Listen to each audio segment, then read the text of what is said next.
qual foi? Estamos de volta para o terceiro e último bloco. O Narciso deixou uma pergunta a respeito dos bancos, cartel, mas a gente vai entrar em seguida a sua resposta. Política mais local, como é que está a campanha, Juruá, Vale do Acre. Mas eu posso entrar já no local no negócio dos bancos. Então vamos. Olha, os bancos, eles lucraram o ano passado 77 bilhões, esses 5 bancos. Absurdo. Numa crise dessa, todo mundo desempregado, até as profissões estão desaparecendo, os bancos lucrando. Claro, fizemos uma CPI do cartão de crédito, 350% do juros do cartão de crédito. O cheque especial chega a 450. 450. Essas são causas que eu batalho, porque isso atingiria todo mundo do Acre, do Brasil. Lutar contra o abuso de gasolina. CPI nisso? Abuso do preço da gasolina. Depois me diga o resultado dessa 230 vezes aumentada. Olha o diesel de novo, estão querendo aumentar 15%, aumentando agora 15%. O gás de cozinha dobrou. A conta de luz, que é a conta que nunca falha na casa, que ninguém aguenta pagar. E essa coisa dos juros. Mas sabe o que eu fiz também, Narciso? Tem uma coisa que nós estamos avançando nela. As cooperativas de crédito. Nos Estados Unidos, elas são centenas. Nesses 3 milhões de instituições financeiras, uma ampla maioria são cooperativas de crédito. Na França, os bancos são cooperativas de crédito. Isso é uma novidade, porque a cooperativa de crédito, eu sou associado. Aqui tem a Capital Crédito. Claro, eu sou associado, porque quando você é associado, você é dono. Você é dono, você não é explorado. Porque o problema do banco é a exploração que ele tem, você não, por todos os lados ganha. E aí só vai parar quando a gente parar de pôr dirigente desses bancos privados para ser ministro da Fazenda ou ir para o Banco Central. Quando a gente parar disso, nós pagamos quase 600 bilhões de reais por ano de juro. Eu pegaria, na minha proposta de presidente da República, se eu fosse, pegaria 100 bilhões desses que estamos pagando, não é calote, vamos pagar, alongar a dívida aqui, como todo mundo faz, pego 100 bilhões, 50 para poder a gente resolver essa coisa do déficit fiscal. Em 2 anos, 3 anos estava resolvido. E 50 para resolver a crise dos estados e municípios, que para mim, o novo presidente tinha que pegar todas as dívidas dos estados e municípios e da União, botar um pacote, fazer um alongamento de prazo para sobrar uns 20% para os estados e municípios investirem para gerar emprego, e você faria junto a Lei de Responsabilidade Fiscal 2, mais grave do que a primeira, para também não dar alívio para prefeito, não dar alívio para governador de fazer gastos que não deve. Aí não recomeçaríamos o Brasil com investimentos. Agora, aqui no ponto de vista local, né, eu acho que, aliás, isso vai ter que acontecer no Brasil, porque os estados estão falindo. Eu estou interessado. Estados e municípios estão falindo. Eu estou interessado em saber o resultado da CPI dos bancos. Não, a CPI do cartão de crédito foi a que eu passei. Só do cartão de crédito? Só do cartão de crédito. As dos bancos eles não deixam. Fica todo mundo na mão. Quem sabe agora, com o fim do financiamento privado, que enfim, a gente possa avançar nisso. Mas é uma situação difícil. Mas isso é muito necessário de ser feito. Não dá para uma nação igual a nossa. Tem horas que eu fico dizendo, mas por que não copia os Estados Unidos, não copia a Europa? Aí eles esquecem. É só perguntar, senador, quais são os critérios, os componentes para o aumento da taxa de juros. Vou dar só um pequeno exemplo. Entre outros dados, eles põem lá inadimplência. Só que nenhum banco, raro banco que tem 10%. Mas, no entanto, para influir na taxa de juros, eles geralmente colocam 30%. E o comércio, e outros olha, o comércio sangra. Numa crise dessa, o comerciante não tem crédito para nada. Quando empresta um juro é uma coisa escandalosa. O funcionário público, olha, num crédito consignado, era para ser juro zero, gente. Claro. O risco é zero. Cobra uma taxinha, não. Também cobra do funcionário público. Então, é muito perversa essa situação. Mas eu, particularmente, como senador, eu estou trabalhando muito o interesse do consumidor e esses temas que são importantes para todos. O que foi que os Estados Unidos fez com a quebra de 2009? Botou dinheiro. Botou 500 bilhões de dólares para financiar a obra, até cava buraco ali, fecha colar, mas era empregando gente para circular dinheiro. No Brasil, eles querem resolver a crise e derrubar a inflação, tirando o direito das pessoas consumirem. As pessoas compraram um carrinho, compraram uma moto, como eu ando nos rios e vejo, e não tem dinheiro para botar o combustível, gente. É verdade. Isso tem que ficar para trás. O sistema bancário brasileiro hoje, senador, se você for procurar um gerente de banco, você tem que provar que não precisa de dinheiro para ele te oferecer um empréstimo. E quando você precisa, o banco sempre falha com você. Ele nunca está disposto a ajudar. Senador, aqui nós estamos nesse processo político, né, praticamente indefinido. O PT está com a chapa de estadual, que é aquela história, a oposição tem a chapa da morte. Para nós PT só está tá a chapa da definido o morte. sonho de ganhar com o Marcos Alexandre. Isso aí está definido, mas vai depender do eleitor. Tem também a chapa de federal, a Perpétua voltando, Edivaldo voltando, mas eu quero chegar num ponto aqui que as pessoas questionam. O senhor conseguiu construir um arco de alianças, quando foi governador, até o PSDB participava, né? Inclusive o Cadastro foi seu vice. Regina Lino, anteriormente prefeitura e tal.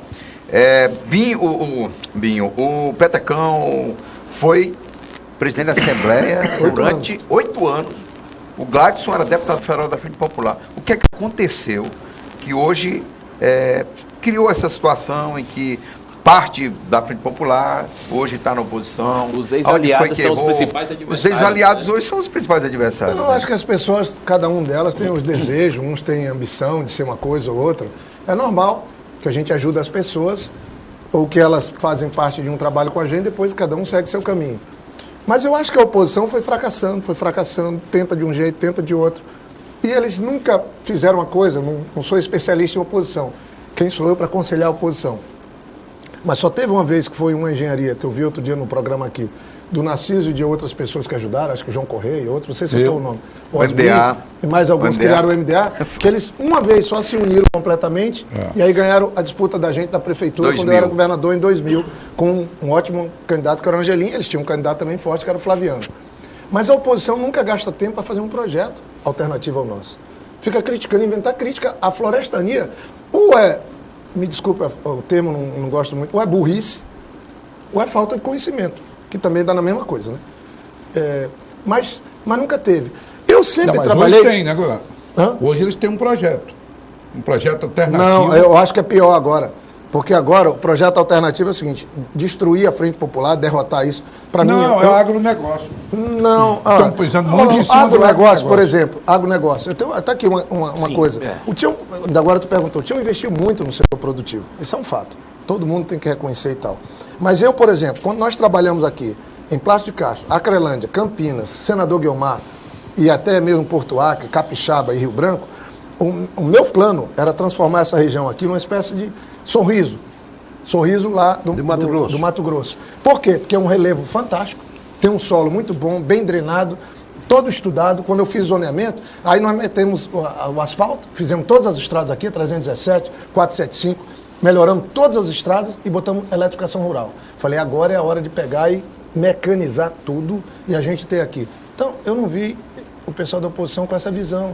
Isso, para mim, aí nós tivemos um descompasso nisso. Veio crise, não colocar. Mas, para mim, eu tenho falado com o Marcos Alexandre, para mim tem que ser isso.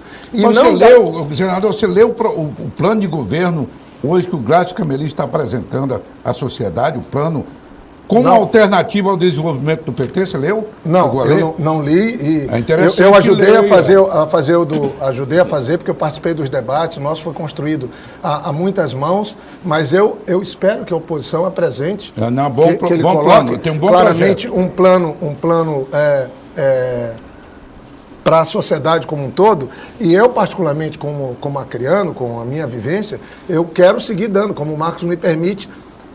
Uma questão, por exemplo, que a gente tem que trabalhar aqui, não é querer levar isso que eu estou falando aqui lá para o Juruá, porque tem um relevo diferente, tem uma dificuldade diferente. Mas aqui nós precisamos usar melhor as áreas que nós já temos antropizadas ou desmatadas, né? Então isso eu trabalho com a legislação ambiental. Ela tem prejudicado o desenvolvimento do Acre? É um questionamento também que se coloca hoje até na televisão e na propaganda. Aí tem algumas coisas que é puro oportunismo em véspera de eleição, porque em véspera de eleição fica todo mundo, parece, falando o mesmo discurso, né? Todo mundo é bonzinho, quer ajudar os outros, ainda agora acho que foi o Narciso que falou, até jornalista fica parecido em época de eleição, tudo fazendo perguntas e tal. Aqui ainda bem que ele está fazendo um debate bem variado, porque são pessoas que têm visões diferentes. Mas a questão ambiental, eu fui relator do Código Florestal e vi um conflito entre quem produz, quem cria, quem trabalha na produção e no meio ambiente. Eu não consegui com o senador Luiz Henrique. O debate da Cátia Abreu com a Miriam Leitão se deu ali. Né? Pois é, mas aí nós conseguimos fazer o novo Código Florestal, está sendo feito o CAR, Cadastro Ambiental, deixou de ser um caso da polícia, agora ninguém pode querer atropelar, porque aí teria que fazer uma mudança na Constituição, e a outra mudança, de que quem na Amazônia tem limite para o uso da terra. Agora, a minha discussão é por que a gente não usa melhor a terra que já está desmatada. Tem até o IBGE fala que tem, saiu agora o relatório, que tem 2 milhões e 100 mil cabeças de gado, o Açoeiro fala que tem 3 milhões e 100, que é as informações que tem. Eu acho que é mais para perto do que o Açoeiro está falando do que o IBGE está falando. Como é que eu vou contestar isso? Só que eu acho que não precisa ter esse conflito de meio ambiente com quem cria, com quem produz no Acre. Vou dar um exemplo. Essa região que eu citei agora tem infraestrutura, que precisa ter telefonia, porque isso é uma coisa que eu estou trabalhando muito para a gente ter o Acre, a telefonia chegar, como senador, chegar nos lugares mais distantes e nas áreas rurais, que é muito importante, está todo mundo na internet, precisa nota fiscal para o comerciante, para tudo, para o fazendeiro também. Mas veja só, será que precisa uma pessoa que tem uma área desmatada, que está no Código Florestal novo, que já fez o seu cadastro ambiental rural, ele pedir licença se vai mecanizar para plantar soja ou feijão? Está errado. Para mim não precisa pedir. Para mim não precisa pedir licença para ninguém. Manda um e-mailzinho mas não lá está acontecendo na prática. Pois é, mas eu estou botando por exemplo, opinião. Nós tivemos aqui alguém com uma área desmatada que plantou a soja e foi multado. Mas Osmi, o senhor acha que é possível essa mudança, conforme o senhor está colocando? Quem está falando é quem fez. Eu fiz a nova lei, fui eu que fiz, sem falsa modéstia, de Ciência, Tecnologia e Inovação. A nova lei de acesso à biodiversidade. São leis importantíssimas, modernas, do século XXI. E o novo Código Florestal. Não tem essa necessidade. Se eu tenho uma área já desmatada, numa região como essa, que está dentro do zoneamento que nós fizemos zoneamento. E a comparação com Rondônia, porque está sendo feito inclusive hoje, no programa de televisão. Não, Rondônia se desenvolveu, o Acre não desenvolve por causa da legislação. É outra bobagem. Rondônia tem do diamante no subsolo, tem os 4 biomas brasileiros tem em Rondônia, tem do campo a tudo, o Acre só tem floresta. Nós não temos diamante, nosso solo é diferente. Então, eu não sou favorável a fazer isso. Agora, nós estamos meio contaminados com essa crise que a gente está vivendo, gente. Sabe quanto que era explorado de metros cúbicos de madeira, há 10 anos atrás? Era explorado 400 mil metros cúbicos por ano. Sabe quanto que é explorado hoje? 180 mil. Menos da metade. Menos da metade de dinheiro circulando. Sabe o que é que dá 180 mil reais? 180 mil metros cúbicos de madeira, dá um movimento, somando as marcenarias, somando tudo, de perto de 300 milhões por ano. 300 milhões por ano. Eu estou falando que era para estar em 800. É a crise que nós estamos vivendo. Volto a repetir. Quando alguém fala de problema, na minha época, eu falo assim, quanto que era o PIB do Acre, quando eu assumi o governo? PIB, Produto Interno Bruto, tudo que a gente gerava de riqueza. Quanto que era? Um pouco mais do que 1 bilhão e 500 milhões de reais. 1 bilhão e 500 milhões. Sabe quanto que eu entreguei para o BIM? 5 bilhões e 800 milhões. Foi bom para a economia ou não foi? Todo mundo ganhou dinheiro, prosperou na época que eu fui governador. Aí entreguei com 5 bilhões e 800 milhões o PIB. Quanto que é o PIB hoje? 13 bilhões para perto de 14. Dobrou mais uma vez desde que eu saí do governo. Nós estamos enfrentando um período de crise também. Então, para mim, é um perigo.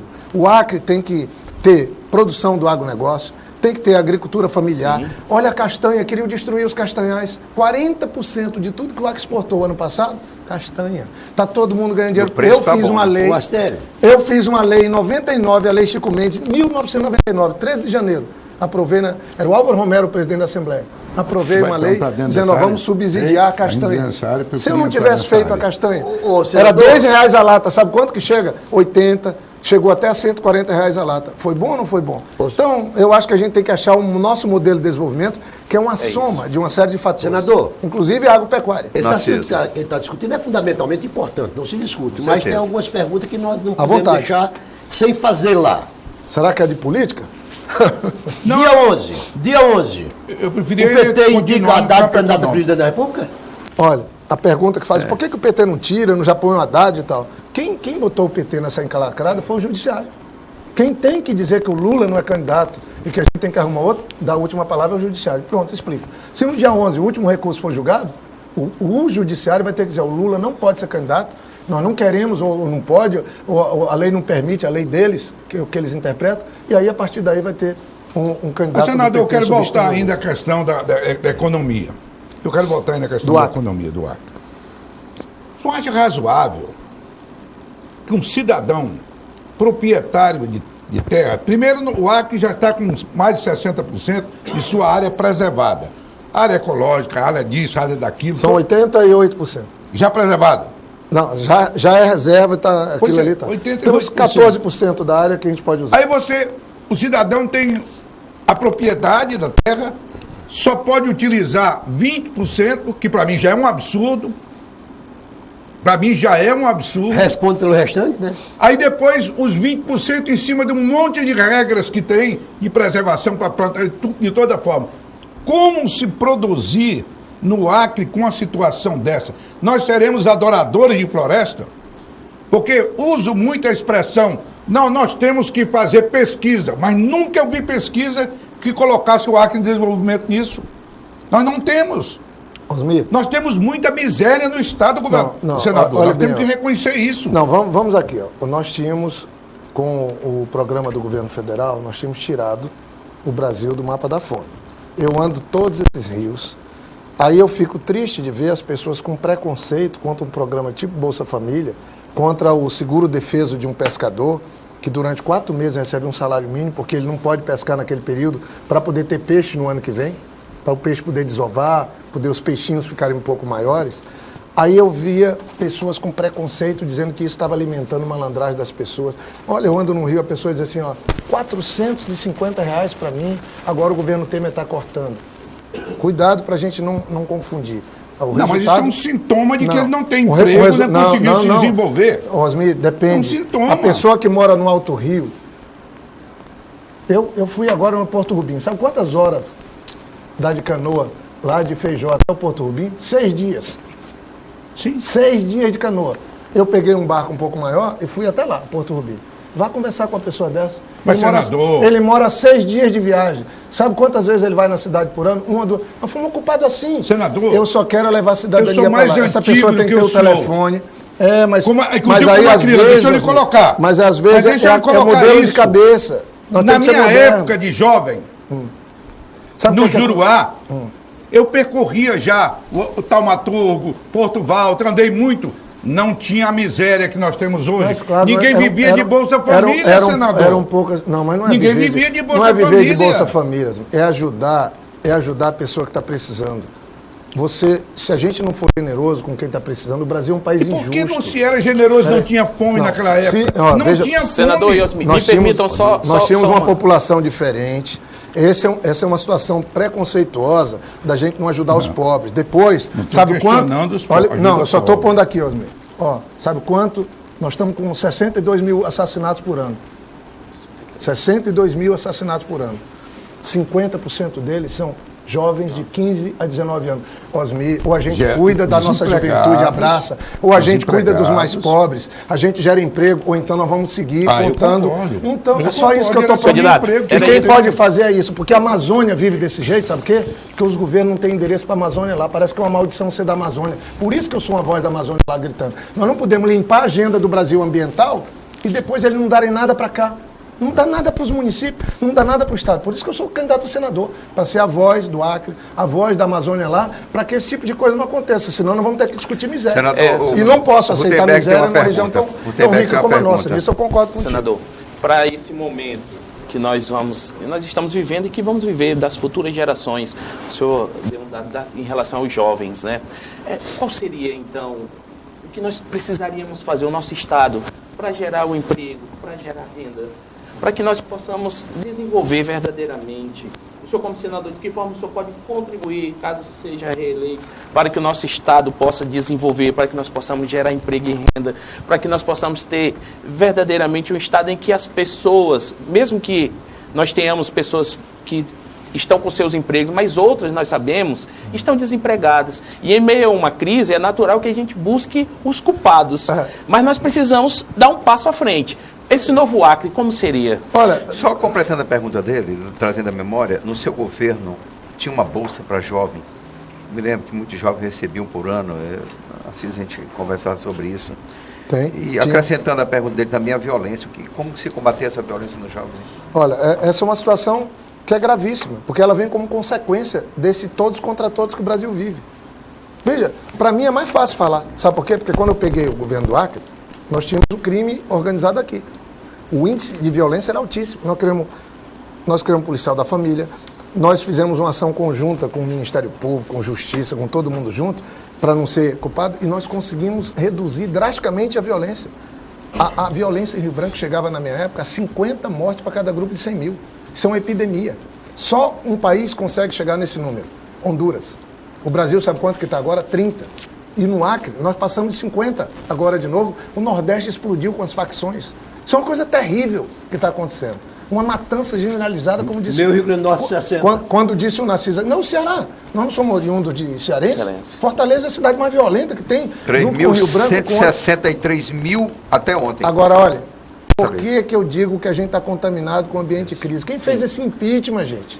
Aí você põe um Meirelles, que põe uma proposta de emenda à Constituição que o pessoal aplaudiu e os políticos apoiadores do Temer aqui, que agora se esconde na véspera de eleição, votaram favorável, limitando investimentos com saúde, educação e segurança.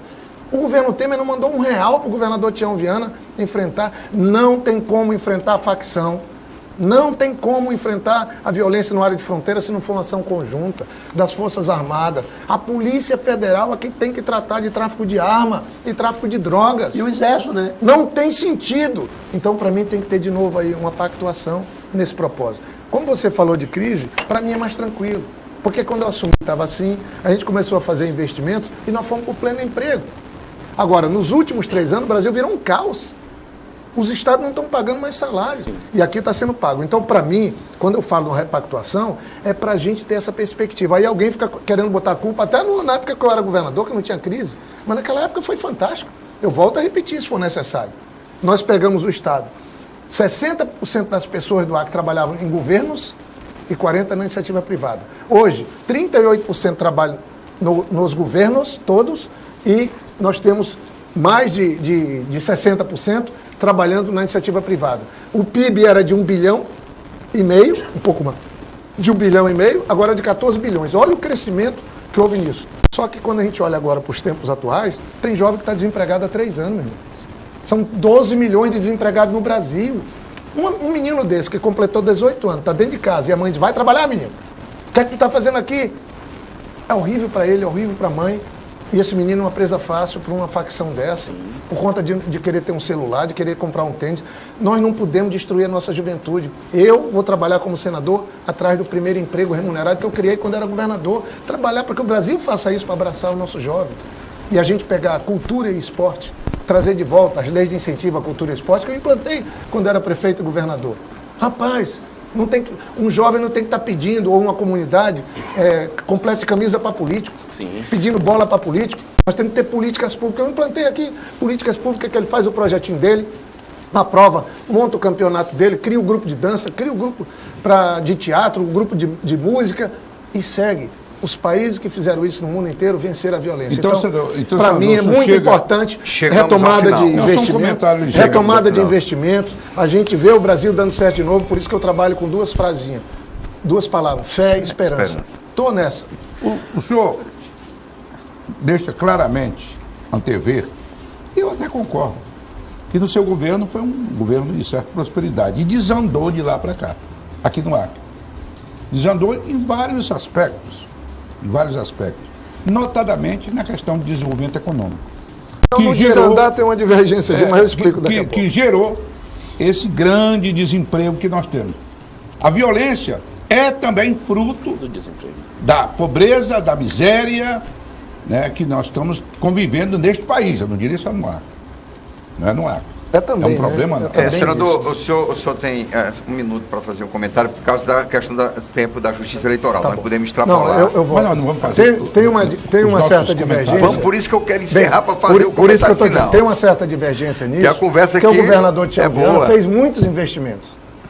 Mas ele fez muitos investimentos num período que o Brasil está vendo um caos, não cresce. Teve culpa do PT, culpa do Temer, teve culpa de todo mundo um pouco. Sim. Mas o certo é que fazem 4 anos que o Brasil anda para trás, não cresce. E isso afeta o governador Tião Viana, afeta o Acre. Eu não posso culpar o governador quando a gente tem um Estado brasileiro indo para um buraco, com o Meirelles, que agora é candidato, tem 1%, acabaram com o Brasil, tirando o direito das pessoas, fazendo reformas erradas, aumentando o preço de diesel, do gás de cozinha. Gente, isso tem nome. Quem tinha que estar respondendo isso, sabe quem era? Os partidos da oposição do Acre, que foram avalista do governo Temer e não tem coragem de assumir. Agora, o que nós fizemos durante esse período todo, eu acho que foi tirar o Acre ainda desse caos, como está o Rio Grande do Sul. Mas também, senador, você me desculpe, também responsabilizar os partidos de oposição por 1 ano e pouco que o Temer está lá, não, 3 quer dizer anos que os seus 13 anos de governo do PT não afetou em nada. Não, os 13 anos foram de prosperidade. Foram de prosperidade. Eu respeito sua opinião. Não, eu sei, mas eu digo, foram de prosperidade, pleno emprego. Geram mais de 20 milhões de emprego com carteira assinada. O que eu estou dizendo faz 3 anos, desde 2014 nós estamos vendo a crise. Já são 3 anos. E aí essa crise foi esse desencontro, esse todos contra todos, e que nós estamos pagando as consequências disso, principalmente a população. Muito obrigado, Rutenberg Crispim, pela sua participação agradeço. no Tribuna Livre. Eu agradeço pelo ao candidato convite. Pelo bom papo, né, pela boa conversa sobre a boa política, ao seu Osmir, ao seu Narciso. Hoje nós estamos encerrando as entrevistas com os nossos candidatos ao Senado. E queria dar fazer um pedido para as pessoas que estão em casa. Durante as nossas conversas, nós percebemos como é grande o nosso Senado e como é importante o nosso Senado. As pessoas, às vezes, não têm noção. E é importante que as pessoas percebam que lá no Senado se decide a nossa vida.